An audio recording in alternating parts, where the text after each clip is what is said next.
আল্লাহ রাব্বুল আলামিন বলেন, هل أدلكم على تجارة تنجيكم من عذاب أليم تؤمنون بالله ورسوله وتجاهدون في سبيل الله بأموالكم وأنفسكم ذلكم خير لكم إن كنتم تعلمون জোরে বলুন আল্লাহু আকবার। ও বিলিভার্স, ও বিশ্বাসীরা, যারা ঈমান এনেছে আল্লাহর উপরে, নবীর উপরে, পরকালের উপরে, হাসরের উপরে, মিজানের উপরে, বিচারের দিবসের উপরে যারা ঈমান এনেছ, তাদেরকে লক্ষ্য করে বলছেন, আমি কি তোমাদেরকে এমন একটা ব্যবসার কথা বলবো, এমন একটা আইডিয়া তোমাদেরকে দেব, এমন একটা বিজনেসের কথা বলবো যে বিজনেস তোমাকে ভয়ঙ্কর জাহান্নাম থেকে তোমাকে নাজাত দিয়ে জান্নাতে দিয়ে দেবে। এমনকি একটা কথা কি তোমাকে জানিয়ে দেব নাকি, সেই পথ পন্থা দেখিয়ে দেব নাকি, এমন সুন্দর করে প্রশ্ন করছেন আমাকে যিনি, তিনি আমার কে? আমাকে প্রশ্ন করছেন তিনি কে? আল্লাহ। এরপরে তিনি আবার জবাব দিচ্ছেন, প্রশ্ন করছেন তিনি, আবার আমার সুবিধার জন্য জবাবও দিচ্ছেন তিনি। কোরআন এমন একটা কিতাবের নাম যেখানে প্রশ্নও পাওয়া যায়, উত্তরও পাওয়া যায়, এমন কিতাব এটা। এবং আল্লাহ তাআলা জান্নাত পাওয়ার জন্য কি কি আমল করতে হবে তারও জবাব দিয়ে দিয়েছেন, প্রশ্ন দিয়েছেন, তা উত্তরও দিয়ে দিয়েছেন। এই যে প্রশ্ন হলো সূরা সফ, এরপরে আল্লাহ তাআলা পরের আয়াতে তার জবাব দিচ্ছেন, সেই জাহান্নাম থেকে বাঁচার জন্য তোমাকে কয়েকটা কাজ করতে হবে। আল্লাহ রাব্বুল আলামিন বলেন, তুমিনুনা বিল্লাহি ওয়া রাসূলিহি ওয়া তুজাহিদুনা ফি সাবিলিল্লাহি বিআমওয়ালিকুম ওয়া আনফুসিকুম যালিকুম খায়রুল লাকুম ইন কুনতুম তা'লামুন। জোরে বলুন আল্লাহু আকবার। এক নম্বর পুঁজি হলো ঈমান আনো। কি আনো? ঈমান। আমি আমার সারা জীবনে এই প্রায় 26 বছরে মাহফিল অঙ্গনে যেখানেই কথা বলি, লোক দুজন হোক না কেন, তিনজন হোক না কেন, আর 2 লাখ 3 লাখ হোক না কেন, আমার আলোচনা সব জায়গায় আমি অত্যন্ত সতর্কতার সঙ্গে বলার চেষ্টা করি। কারণ আল্লাহ তাআলা ঈমানদারের গুণের কথা যেখানে বলেছেন সেখানে এই কথা বলে দিয়েছেন, ওয়াল্লাযীনা হুম আনিল লাগবি মুআরিদুন ওয়াকুলু লিন-নাসি হুসনা। যখন তোমরা কথা বলবে সুন্দর কথা বলবে এবং অনর্থক কোনো কথা তোমার জিহ্বা থেকে বের করবে না। কার কথা? আসতে বলবেন না, কার কথা? আল্লাহর। শুধু আপনি আমার আলোচনা শুনছেন না, আপনারা হয়তো আছেন হাজার জন, হাজার হাজার নারী পুরুষ হয়তো আছেন, ভালো কথা। কিন্তু এখন প্রযুক্তির কল্যাণে কথা নির্দিষ্ট জায়গায় থাকে না। এতগুলো ক্যামেরা আমার দিকে ছায়া আছে, চিন্তা করছেন আপনারা? এরা তো কিরামুন কাতিবিন। একটা স্লিপ অফ টাং হলেই, আবার ইউটিউবারদের একটা বৈশিষ্ট্য হলো ভুলগুলোকে ওরা আরো ফরওয়ার্ড করে। দেখুন কি কাণ্ড ঘটালেন হুজুর, বুঝলেন? এগুলো আবার করে। কিছু সমস্যাও আছে, মানে এদের এটা একটা ভাইরাসের রোগ। কি ঠিক আছে? এটা একটা ভাইরাস সমস্যা। বরঞ্চ উচিত হলো কোনো ভুল যদি হয়ে যায়, মানুষ তো আমি, এটাকে কেটে এডিটের মধ্য দিয়ে এটাকে ছেড়ে দেওয়া, করে কেউ ভুলটাই সামনে দিয়ে দেয়। হুজুরের পায়জামা খুলে শেষ, ঠিক না? যারা আসছেন আপনাদের এই মহান খেদমতকে আল্লাহ তাআলা কবুল করুন, জোরে বলে আমিন। আজকে মানে বাঙ্গির চেয়ে বেশি বড় হয়ে গেছে, মানে বাঙ্গির চাইতে বেশি বড়, মানে কি সোটার চাইতে আজকে ক্যামেরায় বেশি হয়ে গেছে, তাই না? আমি তো অবাক হয়ে যাচ্ছি, এগুলো খবর পাইলো কেমনে?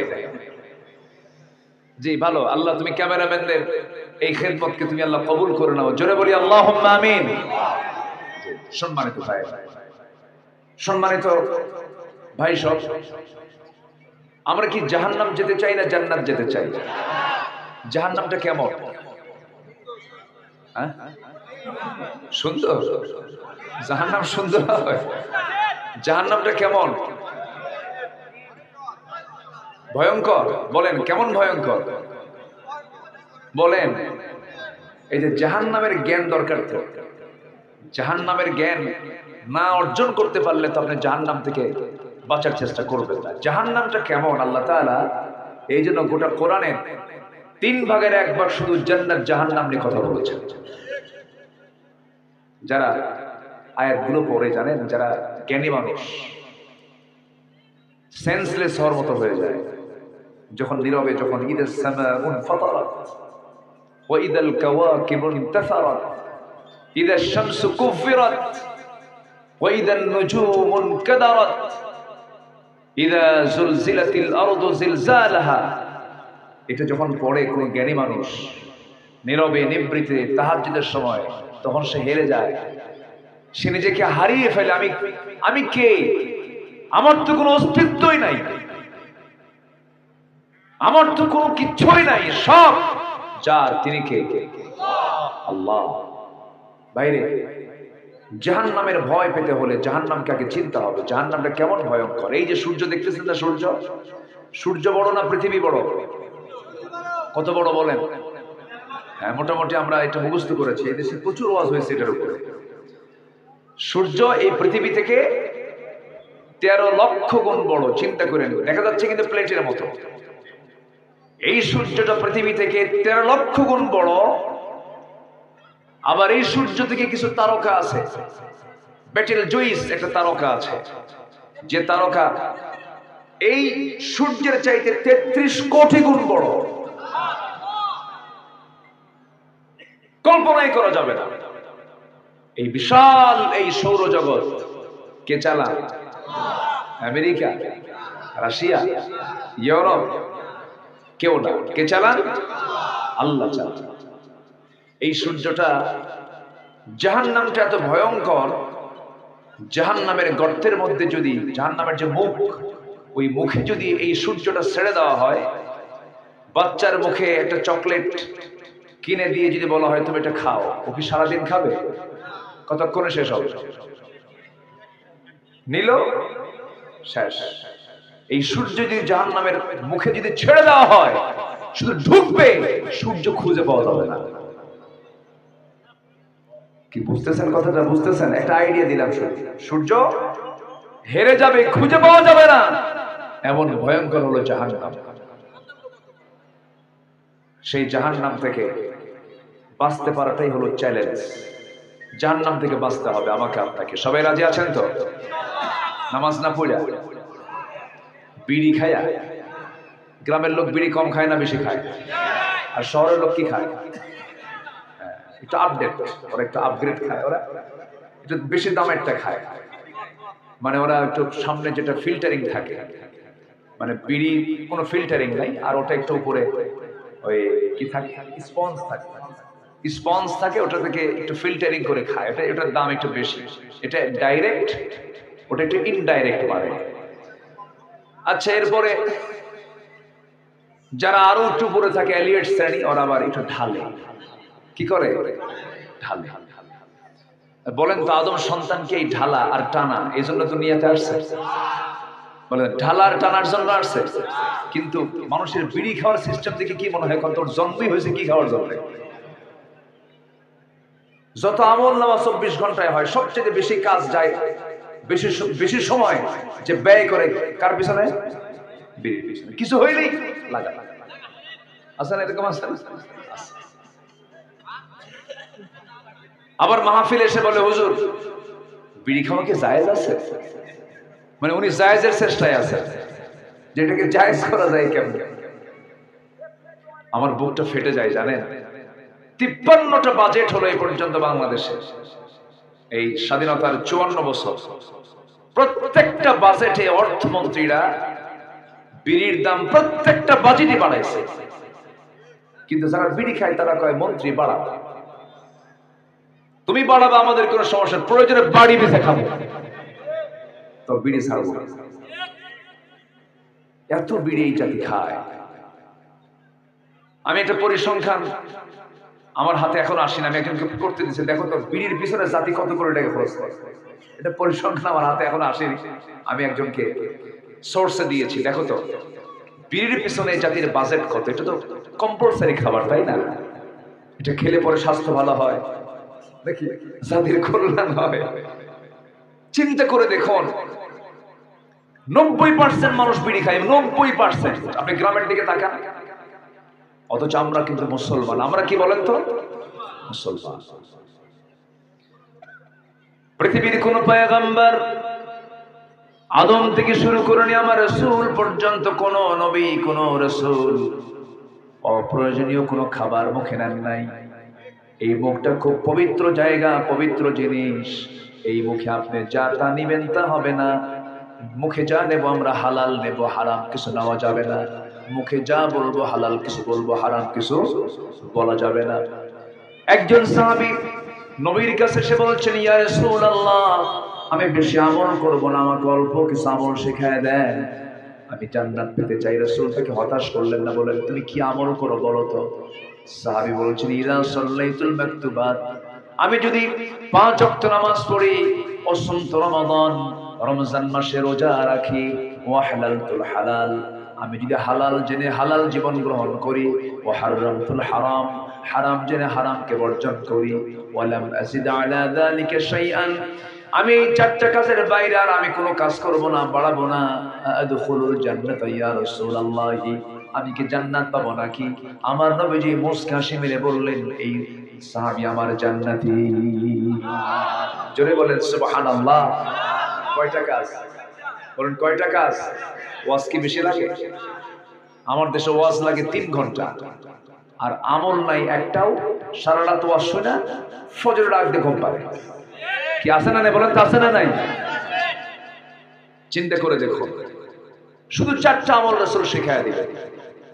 এর মধ্যে গুরুত্বপূর্ণ কথা দেখেন, সব চলে আসছে এর মধ্যে। নামাজ, রোজা, হালালকে হালাল, হারামকে হারাম জেনে গ্রহণ বর্জন, আমি কি জান্নাত পাবো? রাসূল যা তুই জান্নাতি। বলেন এই আমল কি এত সস্তা? বলেন হালালকে হালাল জেনে, হারামকে হারাম জেনে গ্রহণ এবং বর্জন, এটা কি সহজ বিষয়? এটা বিশাল বিষয়। এর মধ্যে গোটা ইসলাম, এর মধ্যে গোটা শরিয়া, এর মধ্যে গোটা বিধান, এর মধ্যে আল্লাহ পাক রেখে দিয়েছেন। অর্থাৎ যদি কোনো বান্দা হালাল গ্রহণ এবং হারামকে বর্জন করতে পারে, সে ব্যক্তি জান্নাতি। যদি বলেন সুবহানাল্লাহ। সম্মানিত ভাইয়েরা, আমি খুবই আনন্দিত, এমন একটা টাইমে মাহফিল, যে টাইমটা মানুষের সবচেয়ে ব্যস্তপূর্ণ সময়। কারো অফিস থাকে, তাও আজকে বৃহস্পতিবার, লাস্ট অফিস, কত কর্ম, কত কাজ, সব কাজ ফেলে মাহফিলে যারা আসছেন, আমি মনে করি এক একজন বীর মুজাহিদের ভূমিকা পালন করেছেন। বলি আলহামদুলিল্লাহ, জোরে বলি আলহামদুলিল্লাহ। আমি খুবই আনন্দ পেয়েছি। আপনাদের কষ্ট হচ্ছে না তো? বলি আলহামদুলিল্লাহ। তাহলে এই হাদিসের ভিতরে কয়টা আমল বলেন তো? বলেন কয়টা আমল? 1 নাম্বার কি বলেন? সবাই কি নামাজ পড়তে রাজি আছেন? সবাই পড়বেন? কারো কোনো বাদ যাবে না তো? যুবকরা, তোমরা আরো সুন্দর করে জীবন গড়ো। তোমার হাতে আগামীর বাংলাদেশ। তুমি বাংলাদেশ, তুমি বাংলাদেশ, তুমি দেখিয়ে দিয়েছো। আমি তো ভাবছিলাম ছেলে পেলেগুলো মোবাইলে আসক্ত হয়ে গেছে, ইয়াবা, বাবা, অসৎ নেতৃত্ব, বিড়ি খায়, গাঁজা খায়, ফ্রি ফায়ার, পাবজি, আর কি আছে কও, গেমস টেমস, কত কি না। আচ্ছা, এগুলো দেখে আমার মনে হয়, আমি ভাবলাম যেগুলো মনে যুবকরা শেষ হয়ে গেছে, কিন্তু না, জাতে বাতাল। তাহলে ঠিক ছিল, একদম সময় মতো হিট করেছে, একদম দুপুরে গিয়ে গণভবনে লাঞ্চ করেছে, ঠিক কি না? রান্না হয়েছে প্রাইম মিনিস্টারের জন্য, সে রান্না খেয়েছে যুবকরা। টাইম দিয়েছে 45 মিনিটস, গো আউট। কি ঠিক কি না? চলে যাও। সম্মানিত ভাইয়েরা, এখন এই যে অর্জন তুমি করেছো, এই অর্জন টিকে রাখার জন্য সবচাইতে বড় বিষয় হলো উন্নত চরিত্র গঠন তোমার করতে হবে। তোমার যদি উন্নত চরিত্র, হুসনে খুলক, এটা যদি না হয়, তুমি থাকতে পারবে না। তোমাকে সিটকে ফেলে দেবে। পৃথিবীর কোন শক্তি একটা আদর্শকে কখনো পরাজিত করতে পারে না। তা বারবার পরীক্ষিত হয়েছে, কিয়ামত পর্যন্ত এটাই পরীক্ষিত হবে। আমার দেশেও একটা আদর্শকে ধ্বংস করতে গিয়ে একটি অবৈধ, একটি অন্যায়, একটি অরাজক পরিস্থিতি যারা সৃষ্টি করতে চেয়েছিল তারাই ধ্বংস হয়ে গেছে। আদর্শের পতন কখনো হয় না, আদর্শের পতন কখনো কেউ করতে পারে না। ইসলামকে নিষিদ্ধ করতে গিয়ে তারা নিষিদ্ধ হয়ে গেছে। এই দেশে দল কি একটা ছিল? এদেশের দল তো শত শত শত দল, নাম সর্বস্ব দল, এক ব্যক্তি এক দল, একজন আছে না? এরকম আছে, এরকম শত শত দল আছে আমার দেশে। এতগুলো দলের মাঝে 5 অগাস্টের মাত্র 5-6 দিন আগে কয়টা দল নিষিদ্ধ হয়েছে? বলেন কয়টা দল বলেন তো? একটা দল নিষিদ্ধ তারা করেছিল, একটা দল। অথচ এদেশে ইসলামী দল ছাড়াও আরো দল আছে, তাদেরকে ধরে নাই। শুধু ইসলামী দলই আছে 53টা। কয়টা দল? একটা দুইটা? 53টা ইসলামী দল, একটাও নিষিদ্ধ করে। গুনে গুনে একটা দল ওরা বেছে নিয়েছে। সাধারণ মানুষ বাতিলকে না চিনলেও, মানে কি বলে, সাধারণ মানুষ হককে না চিনলেও বাতিল কিন্তু ঠিক হককে চিনে, ঠিক কিনা? বাতিল হককে চিনে ফেলেছে, চিনে ফেলে, কারণ তার তো প্রতিবাদ করতে হয়। সম্মানিত ভাইয়েরা, অঙ্ক বুঝে নিতে হয়, এর চাইতে বেশি কিছু আমার বলা লাগবে না। অঙ্ক বুঝে নেন, কারা পরীক্ষিত, কাদের শহীদের কাতার লম্বা, কারা চোখের পানি ফেলে ফেলে কেঁদেছেন এই দিনটার জন্য, কাদের চোখের পানি দিয়ে জায়নামাজ ভিজেছে জেলখানার ভিতরে। এই রফিকুল ইসলাম খান আপনাদের কলিজার টুকরা, জানেন 250-রও বেশি মামলা ছিল তার নামে, 250-রও বেশি, যার জট শেষ করতে তার সারা জীবনও শেষ হতো না। অথচ একটা গ্রাউন্ড ছিল না, কোনো কারণ ছিল না। শুধু উনি নয়, গোটা দেশটাকে তারা বানিয়েছিল কারাগার, আর সেই কারাগারের কয়েদি ছিল হলো এদেশের মানুষ। আমাকে লক্ষ্য করে গুলি করা হয়েছে মঞ্চে, আমাকে মেরে ফেলার জন্য, গুম করার জন্য সাদা মাইক্রোবাসের এক টোটাল টিম আমাকে ধরে নিয়ে চলে গেছে। এরকম অসংখ্য ঘটনা বিগত 16 বছরে তারা ঘটিয়েছিল। নির্যাতন করেছে, নিপীড়ন করেছে। যেই দেশে আল্লামা সাঈদীর মতো মানুষকে তারা রাখতে দেয়নি, কত বড় ইসলামের দুশমন হলে পরে এই চরিত্র তাদের মাঝে ফুটে উঠেছিল। আল্লাহ তাআলা তার নিজ কুদরতে এই জগদ্দল পাথর সরিয়ে আমাদেরকে স্বস্তি নিঃশ্বাস ফেরার সুযোগ দিয়েছেন। একটু জোরে সোরে বলি আলহামদুলিল্লাহ। যুবকরা, নেশার দিকে যাবা না। তুমি কি জানো তোমার জন্য এই দেশ চেয়ে আছে? তুমি প্রস্তুতি নিয়ে নাও, নামাজ পড়ো, তোমার গ্রামটাকে সাজাও। তোমার গ্রামে কোন বাড়িতে মেয়েরা বোরকা পরে না, বাড়ি থেকে বোরকা ছাড়া বের হয়, তোমরা টিম গঠন করো, টিম গঠন করে সেই বাড়িতে টিম পাঠাও। বলো আপনার মেয়ে, আপনার বউ, আপনার এরকম নাতি বোরকা পরে না, আমাদের চোখের সমস্যা হয়, গুনাহ হয়, এই গ্রামে থাকতে হলে বোরকা ছাড়া বের হওয়া যাবে না। তোমরা পারবা? পারবা না? তোমরা বললেই তোমরা পারবা। এই পরিবেশ এসেছে এখন। তোমার গ্রামের মাতব্বর নামাজ পড়ে না, তোমার গ্রামের যদি মাতব্বর নামাজ না পড়ে, তোমরা যুব সমাজ একটা টিম চলে যাবে মাতব্বরের কাছে, গিয়ে বলবো চাচা আপনার মাতব্বরি আমরা মানি, আপনাকে সম্মান করি, আপনি বয়স্ক মানুষ, যুগের পর যুগ আপনি এই দায়িত্ব পালন করে আসতেছেন, কিন্তু আপনি তো নামাজ পড়েন না, আপনার নামাজ পড়া দরকার।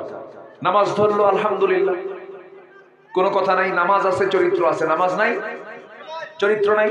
কিন্তু সে যদি বলে না নামাজ আমি পড়তে পারবো না, যুবকরা শেষে বলে দিবা আপনার নেতৃত্ব আমরা মানবো না, মাতব্বরি ছুটাইয়া দেবো, ঠিক কিনা? তুমি আল্লাহরে ফাঁকি দিবা, তুমি আল্লাহরে ফাঁকি দিবা, তোমার নেতৃত্ব আমরা মানি না। জেগে ওঠো, শুধু একটু দাঁড়াও তুমি সামনে, দেখো তোমার সামনে বিজয় অপেক্ষা করছে। নোংরামি করবা না। গার্লস স্কুলের সামনে যাই ইতিমের মতো বসে থাকি কিছু আছে না, মানে বাপও নাই মাও নাই, আছে না? এরকম আছে না? এগুলো লস প্রজেক্ট। ওদের পিছনে বিয়ের আগে যা খরচ করবো সব লস। চুরি ফিতা কি কি আছে না, এগুলো সব যা কিনে দিবা বিয়ের আগে সব লস, বিয়ের পরে দিবা এটা লাভ। বিয়ের আগে দেওয়া এটা কি প্রজেক্ট? বলো বলো বলো। Loss project. লস প্রজেক্টে যাবা কেন? এগুলো করা যাবে না। বিয়ের আগে প্রেম করা যাবে না, বিয়ের আগে প্রেম হয় না, বিয়ের আগে হয় হলো জেনা। কি বিয়ের আগে কি হয়? জেনা। বিয়ের আগে কোনোদিন প্রেম হয় না। বিয়ে মূলত প্রেমের জন্যই বিয়ে, সংসারের জন্যই বিয়ে, রহমতের জন্য বিয়ে, বরকতের জন্য বিয়ে। সেই বিয়ের আগে কখনো এই প্রেম হতে পারে না। অথচ আমার দেশের নাটক সিনেমায় প্রেম শেখায়, বিয়ের আগে শেখায়, ঠিক কিনা বলেন? এই সমস্ত নাটক কি জায়েজ আছে? জায়েজ আছে? আমরা এখনো কিন্তু সংখ্যা মুক্ত নই। এই দেশে এখনো কিছু শকুন লেগে আছে। তাবলীগ জামাত গোটা পৃথিবীকে জানিয়ে দিয়েছিল যে আমার দেশে একটা বৃহত্তম একটি মুসলমানদের একটা সম্মেলন, ইজতেমা হয়, সম্মেলন হয়। জরিপে এসেছে বারবার, আরাফাতের ময়দানে লক্ষ লক্ষ মুসলমান জমায়েত হয়। এরপরে গোটা পৃথিবীর ভিতরে একটা দেশে সবচাইতে বৃহত্তম একটি জনসমাবেশ, মুসলমানদের ইজতেমা হলো এই তাবলীগ জামাতের এই টঙ্গীর তুরাগের তীরে যে ইজতেমাটা হয়। আমরা খারাপ বলি না, আমরা ভালোই বলি। এগুলো আমরা বাজে কথা বলি না, আমাদের মুখ থেকে কখনো বাজে কথা শুনবেনও না। তারা যে কাজ করছেন তারা কাজ করবেন, সমস্যা নাই। কিন্তু এর মধ্যেও কিছু শয়তান ঢুকছে। আস্তে শয়তান ঢুকছে কিনা বলেন? তারা এত কষ্ট করে নিজের টাকা খরচ করে পরিবার পরিজন ছেড়ে 1 চিল্লা 40 দিন, 2 চিল্লা 80 দিন, 3 চিল্লা 120 দিন, 1 সাল লাগায় 365 দিন। এটা কিন্তু কম ত্যাগ নয়। আমি পজিটিভ দিক আমি চিন্তা করছি, এটা কিন্তু কম ত্যাগ নয়। অবশ্যই তারা স্যাক্রিফাইস করেন দিন প্রচারের জন্য, মেহনত করছেন, পরিশ্রম করছেন, ভালো কথা। কিন্তু যারা মানুষকে রক্তাক্ত করে, যারা মানুষকে খুন করে, তাদের দ্বারা এই সমস্ত খেদমত মানায় না, ঠিক কিনা? যারা সন্ত্রাসী, যারা খুনি, তারা তো খুনি। আমরা তাদের চূড়ান্ত শাস্তি দাবি করছি। এই সম্প্রতি ঘটে যাওয়া এই 2-4 দিনের মধ্যে যে সমস্ত লাশগুলো পড়লো, বিনা কারণে 60-70 বয়সের মুরব্বী মানুষগুলো গেছে সেই জায়গায়, তারা চক্রান্তের শিকার হয়ে রক্তাক্ত হয়ে তারা দুনিয়া থেকে বিদায় নিয়েছেন। আমরা প্রশাসনের দৃষ্টি আকর্ষণ করে প্রকৃত যারা অপরাধী তাদের শাস্তি নিশ্চিত করা হোক। সবাই রাজি আছেন তো? সবাই রাজি আছেন তো? আমরা এই দাবিটা করছি। সম্মানিত ভাইরা, তাবলীগ জামাত যে কাজ করছে করুক, কোনো বাধা নাই। পীর সাহেবের দরবারে যে মুরিদ, মানুষের মুরিদদের তাজকিয়াতুন নফস করছেন পীর সাহেবরা, আমার তাদের ব্যাপারে আমাদের কোনো ক্লেম নাই। কিন্তু আমাদের দাবি একটা, আমাদের প্রস্তাবনা একটাই, সেটা হলো আপনাদের ওই পীরের দরবার থেকে একামতের দিনের কথা আসে না কেন? তাবলীগ জামাতের সেই ইজতেমার মাঠ থেকে যদি বলা হতো আজকের থেকে সুদ হারাম, আজকের থেকে জেনারেল লাইসেন্স বন্ধ করতে হবে, রাস্তায় বাম দিকে চলবো না ডান দিকে চলতে হবে, প্রশাসনে ইসলামের আইনকে সংযুক্ত করতে হবে, সচিবালয়ে সুন্দর করে সাজিয়ে সেখানে কোরআন এবং হাদিসের সুন্নাহ বাস্তবায়নের চেষ্টা করতে হবে। শুধু নামাজ পড়লে হবে না, নামাজ আদায়ের কথা আসছে কোরআনে মাত্র একবার, ফাসাল্লি লিরাব্বিকা ওয়ানহার, নামাজ পড়ুন আর নামাজ কায়েম করুন, এই কথা আসছে একবার না বারবার? আছে একবার না বারবার?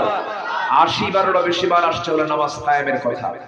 আমরা বিগত 54 বছর যত সরকার দেখেছি, কেউ চালিয়েছে কত 25 বছর, কেউ চালাইছে 16 বছর, কেউ চালাইছে 9 বছর, না 9 বছরই তো চাচা, হ্যাঁ চাচা, হ্যাঁ এটা যে কি ছিল বা, আচ্ছা যাই হোক, 25 বছর, 16 বছর, 9 বছর, মাঝখান দিয়ে কেয়ারটেকার গভর্নমেন্ট গেছে কয়েক বছর। এই 54 বছরে যারা ক্ষমতায় মসনদে ছিলেন, সবার পরিচয় নামের আগে মোহাম্মদ থাকলেও, সবাই ইসলাম ধর্মের মানুষ হলেও, তারা সরকার গঠন করার পরে কিন্তু ইসলাম সরকারে রাখে নাই, ঠিক কিনা বলেন? ন্যূনতম জাহান্নাম থেকে বাঁচার জন্য 1 নাম্বার কাজ হচ্ছে জাতিকে বেনামাজি থেকে মুক্ত করে নামাজি বানানো। এই ন্যূনতম কাজটাও তারা করেনি। আজকে যদি আমার দেশে নামাজের সরকার যদি কায়েম হতো, 95% বেনামাজি থাকতো না, 95% হতো নামাজি। অতএব সব থেকে শেষ আগামীর দেশ আমরা দেখতে চাই কোরআনের দেশ, ইসলামের দেশ, ইসলামের দেশ। রাজি আছেন কারা কারা? হাত উঁচু করে দেখান। কোরআন আছে যেখানে, আলেম ওলামা যেখানে, লিল্লাহে তাকবীর।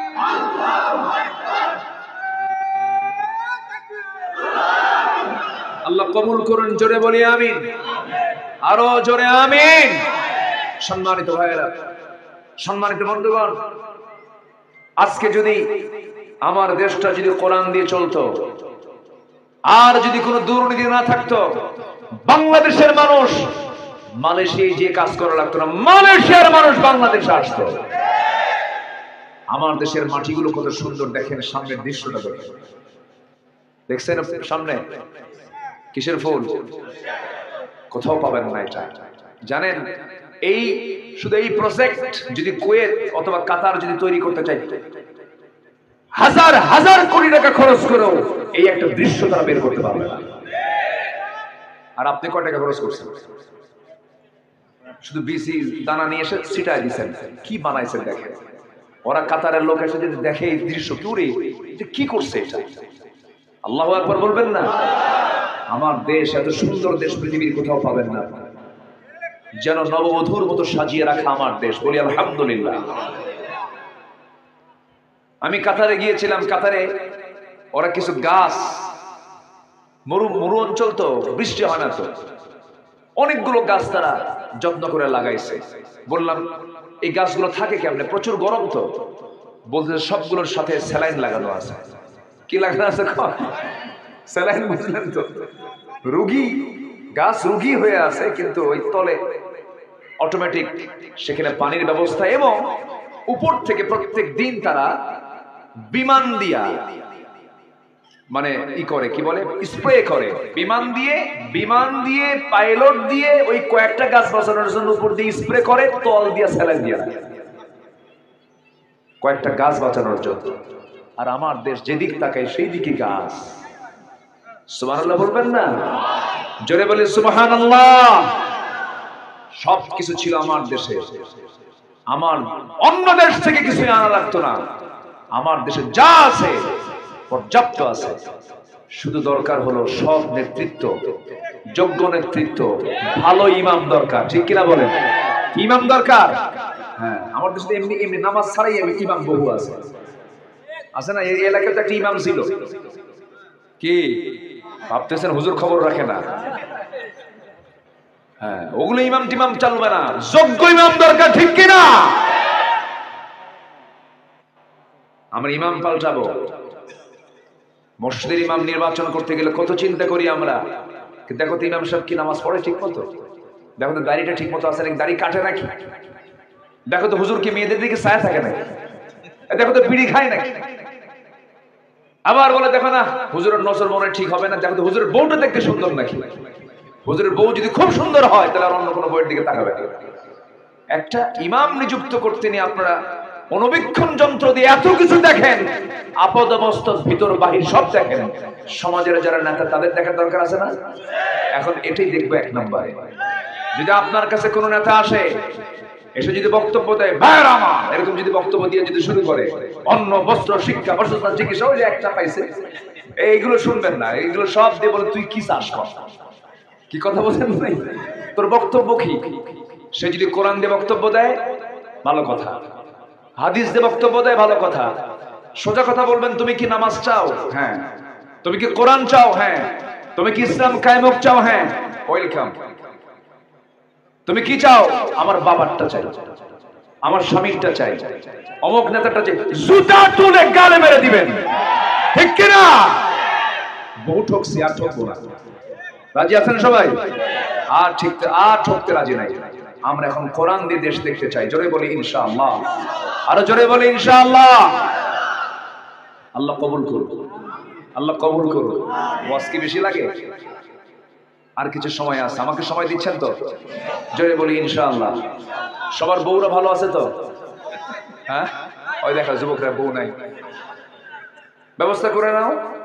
বাপরে বলো আব্বা বিয়ে করাও। আমি এই ব্যাপারে খুব খুব উৎসাহ দেই, কারণ জেনা থেকে বাঁচার জন্য কি দরকার বলো? জেনা থেকে বাঁচার জন্য কি দরকার? যে যুবক বিয়ে করতে চায় না ও তো বাইপাস মারে, ও তো ঠিক নাই।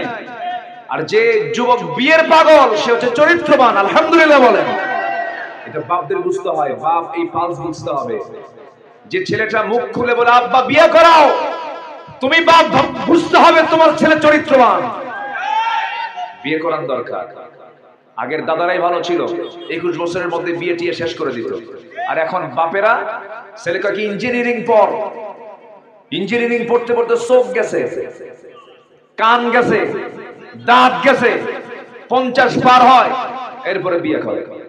60 বছরের বাচ্চা হয়, ওই বাচ্চা নিয়ে যখন রাস্তায় হাঁটে তখন লোকজন বলে এই ছেলে এটা তোমার দাদা না নানা। কি কথা কি বুঝতেছেন?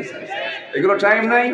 দাদার যুগে ভালো ছিল, ওই লাইনে আসো, যৌবন ঠিক রাখো, গুনার কাছ থেকে বাঁচার চেষ্টা করো।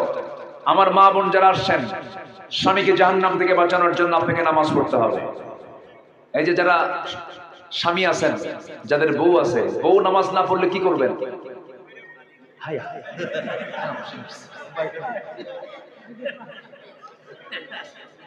এতে সরাসরি হিট করে দেখতেছি।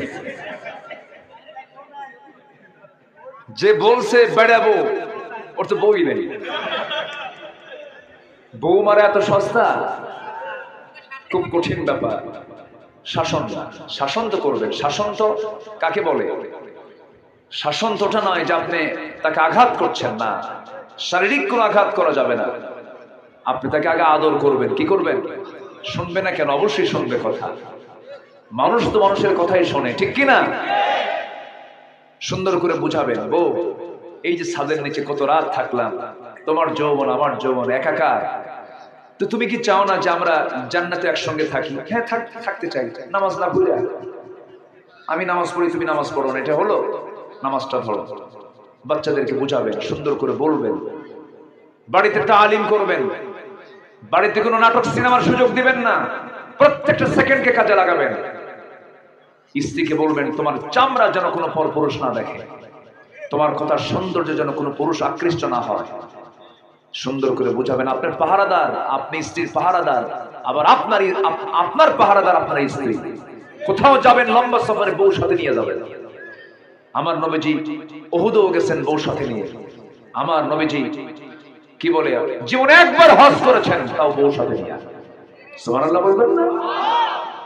বউ সাথে নিয়ে হজ করবেন, একা যাবেন না। আমার মায়েরা খুব খুশি, বুঝে ভালো করে রাখেন। আমার বুড়া তো খেলে একা একা যায়। আমার নবীজি একবার গেছেন, সাথে স্ত্রীর সাথে নিয়ে গেছেন, এবং হাদিস বর্ণনা করেছেন আম্মা জান আয়েশা, রাসূল যখন হজের জন্য ইহরাম বাঁধলেন, আমার রাসূল আমার সাথে সহবাস করলেন। এরপর ফরজ গোসল সম্পন্ন করে মেন্টাল স্যাটিসফ্যাকশন নিয়ে এরপর তিনি ইহরামের কাপড় বাঁধলেন। যেরকম সুবহানাল্লাহ। উহুদে গেছেন, যুদ্ধ চলতেছে, রাসূলের দুই দাঁত ভাঙ্গা। রাসূল বলছেন আয়েশা, যুদ্ধে খুব ব্যস্ত ছিলাম, তোমাকে টাইম দিতে পারিনি, চলো না, রাতের আধার, এখন যুদ্ধ থেমে গেছে, যুদ্ধের দামামা নাই, আকাশে চাঁদ দেখছি, মিটি মিটি চাঁদ জ্বলছে, চলো আমরা দুজন মিলে দৌড়ের পাল্লা দেই। সুবহানাল্লাহ বলবেন না? দৌড়ের পাল্লা দিলেন। নবীজির সেই রাতে বউটাকে খুশি করার জন্য তিনি আস্তে দৌড় মারলেন, স্ত্রী আয়েশাকে আর জিতায় দিলেন। আম্মা জান আয়েশা দরবারের সামনে বিজয়ী হয়ে বলেন, হুজুর আমি তো জিতে গেছি, রাসূল মনে মনে করে জিতায় দিয়েছি। যেরকম সুবহানাল্লাহ। আমার রাসূলকে কেউ হারাতে পারবে নাকি? পারবে না। আমার নবীজি মনতুষ্টি করেছেন। আমার রাসূল বলেছেন, ও আমার সাহাবীরা, যে স্ত্রী বলবে আমার স্বামী ভালো, সেই বান্দা আল্লাহর কাছে ভালো। আবার যে স্ত্রী বলবে, যে স্বামী বলবে আমার বউটা ভালো, সেই বান্দা আমার আল্লাহর কাছে ভালো। আমি রাসূল আমার পরিবারের কাছে ভালো, তোমরাও তোমার পরিবারের কাছে ভালো হয়ে যাও। এই জন্য ভালোর সার্টিফিকেট নেব আমরা সমাজে, না পরিবারে? বলেন বলেন। চারিত্রিক সনদ নেব আগে সমাজ থেকে না পরিবার থেকে? পরিবার থেকে। মেয়ে বলবে আমার বাপ ভালো, ছেলে বলবে আমার বাপ ভালো, বউটা বলবে আমার বাপ ভালো। এই ভালো হলো সবচেয়ে ভালো ব্যাপার, কারণ আপনি কতটুকু বদমেজাজি, আপনি কতটুকু দুষ্ট, পৃথিবীর কেউ না জানলে আগে আপনার ঘরের মানুষ, বউটা জানে যে এটা কত নম্বর লুচ্চা। কি ঠিক না? ঠিক না? নেতাগুলো দেখেন না, আমাদের প্রচলিত নেতাগুলো, মানে যখন নির্বাচন আসে, সাদা কাপড় চোপড় লাগায় আর জায়নামাজটার সাথে নিয়ে বোঝায় যে আমি একদম কেবলই আকাশ থেকে জিবরাইল নামলাম। কিন্তু ওদের রাতটা কাটে হলো মদের বোতল দিয়া আর নারীবাজি করে, ঠিক কিনা? ওরা ওদের বউ যে কত জ্বালায় থাকে। আমাদের কাছে তো বহু রিপোর্ট আসে, দোয়া চায় হুজুর এই জাহান্নাম থেকে যেন আল্লাহ আমাদের বাঁচায়। সুখ টাকায় নাই, সুখ সম্পত্তিতে নাই, অসৎ নেতৃত্বে সুখ নাই, সুখ নাই, সুখ নাই, নাই সুখ। কত কি দেখলাম আমরা। এই জন্য সুখী শান্তি যদি আমরা হতে চাই দুনিয়াতেও, কি দরকার? বলেন কি দরকার? বউটাকে বলবেন বউ আমার নামাজটা পড়ো। 4 কারণে বউ মারা যাবে, 4টা কারণে বউকে শাসন করা যাবে। শুনবেন কি? মারার নিয়তে, কিছু নিয়তে মারা যাবে না। 4টা কারণে বউকে শাসন করা যাবে। আমার মায়ের তখন মনে মনে চিন্তা করতেছে, হুজুর এতক্ষণ লাইন ভালোই ছিল, হাতে লাঠি তুলে দিয়ে যাচ্ছে। 4টা কারণে বউকে মারা যাবে। নাম্বার 1 হলো 5 ওয়াক্ত যদি নামাজ না পড়ে, রমজান মাসে রোজা যদি না রাখে। নাম্বার 3 শরীয়তের যদি হেফাজত না করে। নাম্বার 4 হলো পর্দায় যদি না থাকে। এই 4টা কারণে স্বামী তার স্ত্রীকে শাসন করবে। ওয়াহজুরুহুন্না ফিল মাদাজি'i, বিছানা পৃথক করে দেবে। পরিবার ডাকবে, সালিশ ডাকবে, কথা বলবে, সুন্দর করে বুঝাবে, জানাবে, চেষ্টা করবে। সর্বশেষ শাসন করতে পারে। কি শাসন? পকেটে থাকা একটা মেসওয়াক, সেই মেসওয়াকের হাইট হলো মাত্র 9 ইঞ্চি। 9 ইঞ্চি মেসওয়াক দিয়া হাতে মারা যাবে, পিঠে মারা যাবে, তবু মুখে মারা যাবে না। এতক্ষণ চান্সে ছিলে 9 ইঞ্চি মেসওয়াক দিয়ে যদি আপনি কারোর সামনে আপনার বউকে মারতে যান, দেখলে কি ও কি রাগ করবে না হাসবে? ও কি শাসন করে না মায়া করে? এটাই। বউকে মারবেন কেন? বউকে মারে যারা, তারা ছোট লোক। তারা কি লোক বলেন? বড় বড় ছেলে মেয়ের সামনে এমন কিছু বদমাইশ আছে, বড় বড় ছেলে মেয়ে হয়ে গেলে তার সামনে বউকে মারে। তোমার সন্তান তোমাকে মারবে, তোমাকে পিটাবে, ঠিক না? এগুলো ঠিক না। আল্লাহ তুমি পদ্ধতি, এইরকম অসৎ পদ্ধতি থেকে আমাদেরকে হেফাজত করো। জোরে বলি আল্লাহুম্মা আমিন। মন চাচ্ছিল আরো কথা বলি, কিন্তু সময় তো অল্প। সবাইকে 5 ওয়াক্ত নামাজ পড়তে রাজি আছি তো? কারা কারা একটু হাত তুলে দেখান তো দেখি। 5 ওয়াক্ত নামাজ পড়তে জোরে বলি আল্লাহ আমাদেরকে 5 ওয়াক্ত সালাত আদায় করার তৌফিক তুমি আল্লাহ দিয়া দাও। জোরে বলি আমিন। হাত নামান। বাড়িতে পর্দা, বাড়িতে কি পর্দা। আর আরেকটা হলো হালালকে হালাল জানবো। মনে থাকবে সবার? আমি কিন্তু আলোচনা করে ফেলছি। হালালকে হালাল জানবো, হারামকে হারাম জানবো। সুদের ধারে পাশে যাব, প্রয়োজনে মরিচ ভর্তা খাবো। রাজি আছেন? মরিচ ভর্তা খাবো, সুদের ধারে পাশে যাব। আল্লাহ কবুল করুন। প্রয়োজনে দুর্বল চাকরি করব, ঘুষের টাকা দিয়ে চাকরি দরকার না।